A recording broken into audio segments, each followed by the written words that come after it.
Hello बच्चों, आइए प्रश्न को पढ़ते हैं। पासे के किसी खेल में एक खिलाड़ी पासे की प्रत्येक फेंक पर 1 रुपए का दांव लगाता है। उसे पासे पर 3 आने पर 5 रुपए मिलते हैं।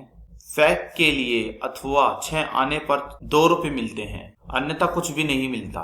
पासे को फेंकने के लिए एक लंबे सिलसिले में प्रत्येक फेंक पर खिलाड़ी का संभावित लाभ क्या है? सबसे पहले हमें इस प्रश्न की मुख्य अवधारणा को समझना होगा। संभावित लाभ का क्या अर्थ होता है? इसका अर्थ होता है कि माध्य निकालना। तो माध्य यानी कि जिसे हम यहाँ पर EX से लिखते हैं, तो EX क्या हो जाएगा? तो यह हो जाएगा हमारे पास XI यानी कि यादृच्छिक चर, और इसकी गुना में PXI, और इन सब का हम करेंगे यहाँ पर बीजगणितीय योग, तब हमारा यहाँ पर संभावित लाभ निकल पाएगा। यहाँ पर X क्या है? X को यहाँ कहा जाता है यादृच्छिक चर, और यहाँ पर यह है जो XI है, इसका अर्थ हो जाएगा यादृच्छिक चर के सापेक्ष मान। तो अब हम यह सूत्र का प्रयोग करते हुए अपने प्रश्न को हल करने की ओर चलते हैं। हम जानते हैं कि पासे पर हमें क्या क्या अंक प्राप्त होते हैं। तो जो अंक हमें पासे पर प्राप्त होते हैं वह कुछ इस प्रकार, यानी कि 1 या 2, 3, 4, 5 और 6। हमें प्रश्न में बोला गया है कि हर एक अंक पर उसका कितना दाव लगा है। हर एक अंक पर उसका जो दाव रुपए में यहाँ पर लगा है वह है 1 रुपया। 1 रुपया यहाँ पर, 1 रुपया यहाँ पर, 1 रुपया यहाँ पर। और उसे कितना राशि प्राप्त होती है? जब वह 1 रुपया लगाता है तो उसे निम्नलिखित अंक पर कुछ राशियां प्राप्त होती हैं, और यह राशियां भी रुपए में हैं। जैसे कि 1 और 6 आने पर उसे यहाँ पर 2 रुपये मिलते हैं, तथा 3 आने पर उसे यहाँ पर 5 रुपये मिलते हैं, और 6 आने पर कहा गया था यह 2 रुपये, और 2 व 4 और 6 पर उसे कुछ भी नहीं मिलता। तो यदि मैं यहाँ पर यह देखूं कि उसे कितनी राशि लाभ के रूप में प्राप्त होती है, तो यदि मैं उसका लाभ देखूं हर एक पर, जितने पर उसने यहाँ पर लगाया और जितनी राशि उसे प्राप्त हुई, तो वह लाभ रुपए में कितना हो जाएगा? तो एक अंक पर वह 1 रुपया तो लगाता है, तब उसे 2 रुपए मिलते हैं, तो हम कहेंगे कि उसे +1 का यहाँ लाभ हुआ। ठीक इसी प्रकार 6 पर भी कितना हो जाएगा? +1। पर 2 पर कितना हो जाएगा? इसे 1 रुपया लगाया 2 अंक के लिए, पर मिला कुछ नहीं, यानी कि उसे -1 का लाभ। ठीक इसी प्रकार 3 पर, तो यहाँ पर इसने 1 रुपया लगाया तो मिले कितने?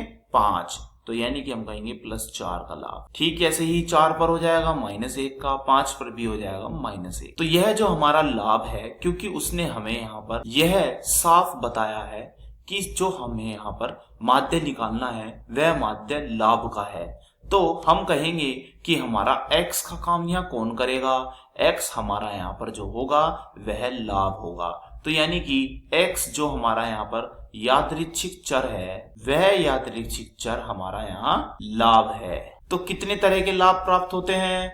वह जो लाभ है हमें यहाँ पर, एक तो होता है -1 का, एक होता है यहाँ पर हमें +1 का, और एक तरह का लाभ है यहाँ पर हमारा +4 का। अब हम क्या करते हैं, इन सभी पर हम PX निकाल लेते हैं। तो अब हम यह PX निकालने जा रहे हैं। सबसे पहले हम यहाँ पर PX जब निकालेंगे जब हमें -1 होगा, तो हम देखते हैं -1 हमें लाभ कहाँ कहाँ में हो रहा है। तो -1 लाभ हमें हो रहा है 2, 4, 5 पर। तो पासे में ऐसे 3 अंक हैं जहां पर हमें -1 का लाभ होता है, वे हैं 2, 4 और 5। तो कुल संभावित मामले हैं हमारे पास यहाँ पर, ऊपर आएगा 3 और कुल अंक होते हैं 6। तो इसकी प्रायिकता यहाँ आ गई है 1/2। अब हम निकालते हैं जब हमें यहाँ पर लाभ कितने का हो? +1 का। तो यहाँ पर जब +1 का लाभ होगा तो हमारे संभावित मामले कितने हो जाएंगे? तो +1 का लाभ हमें मिलता है या तो 1 पर या फिर वह 6 पर। तो हम कहेंगे कि ऐसे मामले हमारे पास 2 हैं, तो यह हो जाएगी ऊपर 2 और हर में कितना आ जाएगा? 6। तो यह आएगा हमारा 1/3। अब हम निकालते हैं जब हमें यहाँ पर लाभ +4 का हो। तो ऐसे संभावित मामले कितने हैं? ऐसे संभावित मामले केवल 1 है, तो लिख लेते हैं 1/6। तो अब हम निकालते हैं यहाँ पर EX। तो E x बराबर हो जाएगा, पहले हुआ -1 का तो इसकी प्रायिकता कितनी आई, इसकी आई थी 1/2, फिर प्लस, फिर हमें हुआ +1 का तो इसकी प्रायिकता आई थी 1/3, फिर प्लस, फिर हुआ हमें +4 का तो इसकी प्रायिकता आई थी 1/6। तो ये बराबर हो जाएगा माइनस में 1/2, फिर प्लस, फिर ये हो जाएगा 1/3, फिर प्लस, फिर ये हो जाएगा 4/6।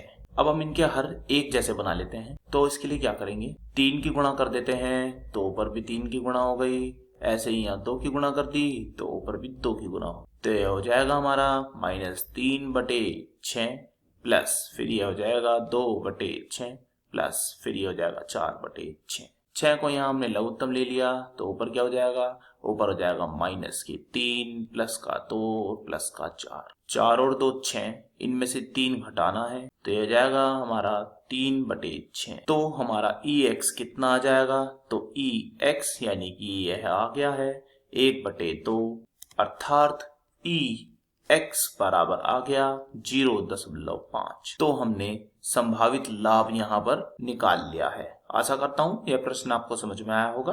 धन्यवाद।